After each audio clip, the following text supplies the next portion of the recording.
Before we can talk about miracles, we must first ask what kind of world we live in. You asked me if I believe in miracles, but first I must ask you, do you believe in a world where miracles are possible? You see, this isn't just a debate about walking on water or rising from the dead.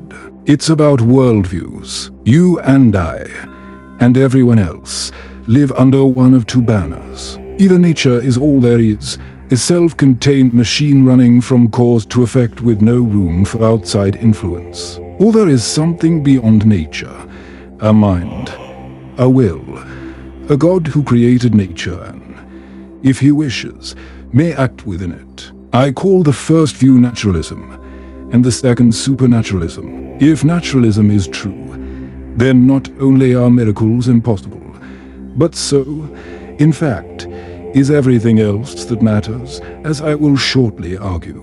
But if supernaturalism is true, then miracles are not only possible, they may be precisely what we should expect. If naturalism is true, you have no reason to trust your mind, including the mind you used to conclude that naturalism is true.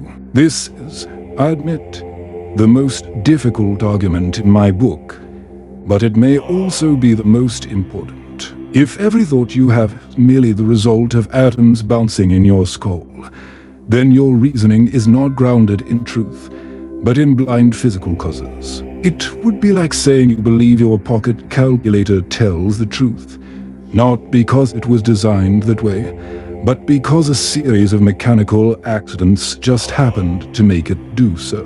You see, naturalism eats itself. If it is true, then your confidence in logic, science, and even naturalism itself has no rational foundation. To trust reason at all, as we all must, you have already stepped outside of nature. You have already assumed that a rational, non-material reality exists. And that opens the door to the possibility of the supernatural. A miracle is not a violation of the laws of nature.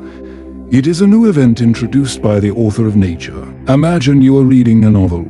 Halfway through, the author inserts a new sentence. Has he violated the laws of grammar? Certainly not. He has added something that fits, if he is a good writer, into the story. So it is with miracles. They are not interruptions of the natural order, but interventions where the author of the play steps onto the stage. Nature behaves consistently unless acted upon, and miracles are those actions, rare, yes, but reasonable, inserted into a larger story for a particular purpose. Do not mistake this for magic.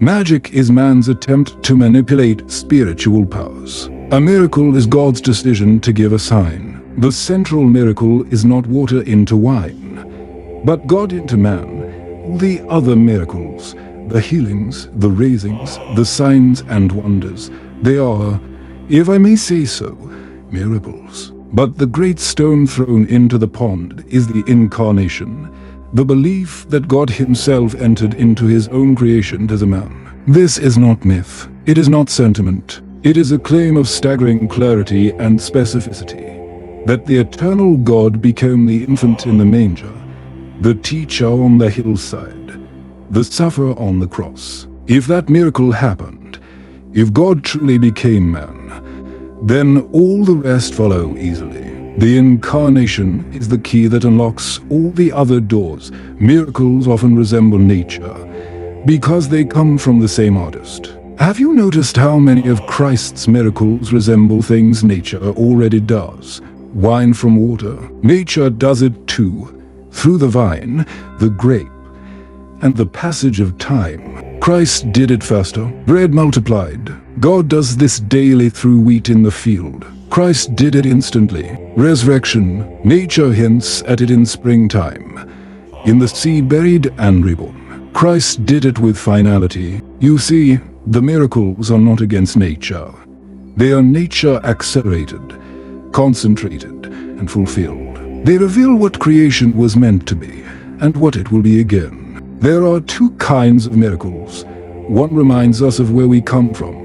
The other shows us where we're going. I divide miracles into two families. First, There are the miracles of the old creation, healing sickness, calming storms, turning water into wine. These are restorations, the artist restoring his canvas where it has been torn. Then, there are the miracles of the new creation, raising the dead, the transfiguration, Christ's resurrected body. These are revelations, previews of what creation shall be when it is fully redeemed. One whispers, "This is what once was." The other shouts, "This is what will be." Together, they form a bridge from Eden to eternity. You say miracles are unbelievable, but are you listening with an open mind? Many skeptics, like the philosopher David Hume, say miracles are so improbable, we should never believe they happened. But I must ask, improbable to whom? If you already assume naturalism is true, that miracles are impossible, then yes, any report of one will seem absurd. But that's not logic, that's circular reasoning. A miracle claim should be judged like any other, by the credibility of the witnesses, the coherence of the event, and the context in which it occurred. Don't let your assumptions blind you to the evidence. We do not believe in miracles because we do not see them. We do not see them because we refuse to believe. Miracles are not common, nor should they be. A world where they happen daily would no longer be a world of order, science, and habit. But neither are they invisible.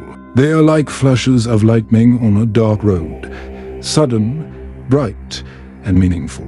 If you miss them, perhaps the problem is not with the miracle, but with the eye that is too distracted to look. Christianity without miracles is not Christianity at all. It is just good advice.